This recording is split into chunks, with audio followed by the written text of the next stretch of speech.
ఈ దేశం లోపల సుదీర్ఘకాలంగా జరిగిన ప్రజాస్వామిక ఉద్యమాలు ఏవైనా ఉన్నాయి అంటే అందులో మొదటిది తెలంగాణ ఉద్యమం.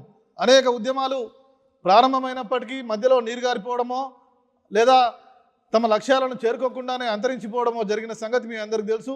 తెలంగాణ ఉద్యమం 69-70 ప్రాంతం లోపల ఆంధ్ర వ్యతిరేక తెలంగాణ రాష్ట్రోద్యమంగా పరిణమించిన సంగతి మీ అందరికీ తెలుసు. తర్వాత తెలంగాణ మలిదశ ఉద్యమం లోపల 2000 సంవత్సరం నుంచి కూడా చాలా పెద్ద ఎత్తున ఈ ప్రాంతం లోపల ఉద్యమాలు జరిగినాయి.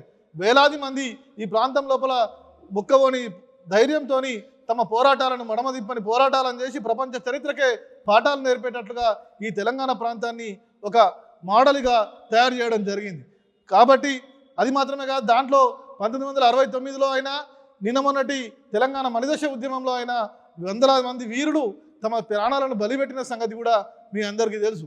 అటు అమరవీరులైనా ఇటు ఉద్యమకారులైనా కూడా ఏ ఆకాంక్షల కోసమైతే ఈ రాష్ట్రం స్వతంత్రంగా ఉండాలని, ఈ రాష్ట్రం పరపీడన నుంచి విముక్తం కావాలని, ఈ రాష్ట్రం తమ సంస్కృతిని అత్యున్నతంగా ఉంచుకోవాలని, తమ కుటుంబాలను, తమ వ్యక్తిగత జీవితాలను, తమ ఆర్థిక వనరులను అన్నింటినీ కూడా కోల్పోయి త్యాగాలు చేసి కొట్లాడిన ఉద్యమకారులు ఎవరైతే ఉన్నారో వాళ్ళందరి ఆకాంక్షల ప్రతిఫలంగా, వాళ్ళందరి పోరాట ప్రతిఫలంగా ఇవాళ తెలంగాణ రాష్ట్రాన్ని సాకారం చేసుకున్నాం.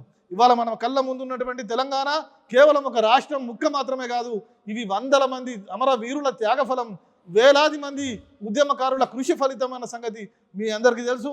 తెలంగాణ రాష్ట్రం వచ్చిన తర్వాత ఈ 12 సంవత్సరాల లోపల ఉద్యమకారుల జీవితాలు ఎట్లా ఉన్నాయి, ఆ ఉద్యమకారుల బ్రతుకులు ఏమన్నా మారినాయా, ఆ ఉద్యమకారులు ఏ రకమైన గౌరవాన్ని తదనంతర కాలంలో వచ్చినటువంటి తెలంగాణ రాష్ట్రంలో పొందడం జరిగింది, అందులో రాజకీయంగా ఉన్నటువంటి వాళ్ళు ఎవరైతే ఉన్నారో రాజకీయంగా అవకాశాలు దక్కినాయా, అదేవిధంగా అమరవీరుల త్యాగాల ఫలితంగా ఈ రాష్ట్రాన్ని సాధించుకున్నామని మనం పదే పదే చెప్తాం. ఆ అమరుల త్యాగాల ఫలితంగా సాధించుకున్న తెలంగాణ లోపల ఆ అమరుల కుటుంబాలకు ఏమన్నా ఆదరవు దక్కిందా అని ఇవాళ మనం అవలోకనం చేసుకోవాల్సినటువంటి అవసరం ఉన్నది. మనం వెనక్కి తిరిగి చూసుకోవాల్సినటువంటి అవసరం ఉన్నది.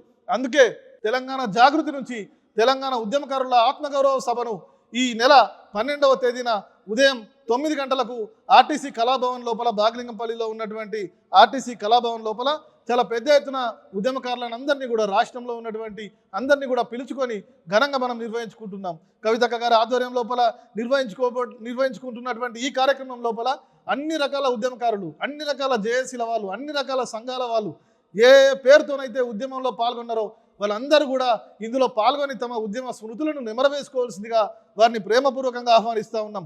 ఎందుకంటే మీరు లేని తెలంగాణ లేదు, మీ త్యాగాలు లేని తెలంగాణ కొట్లాట లేదు, అమరుల త్యాగాలు లేకుండా కానీ ఉద్యమకారుల కొట్లాట లేకుండా కానీ ఈ తెలంగాణను మనం సాధించుకోలేదు అన్నది ఎంత నిజమో మీ అందరినీ గౌరవించుకోవాల్సిన బాధ్యత ప్రతి పార్టీ మీద, ప్రతి సంస్థ మీద ఉంది అన్నది అంతే నిజం.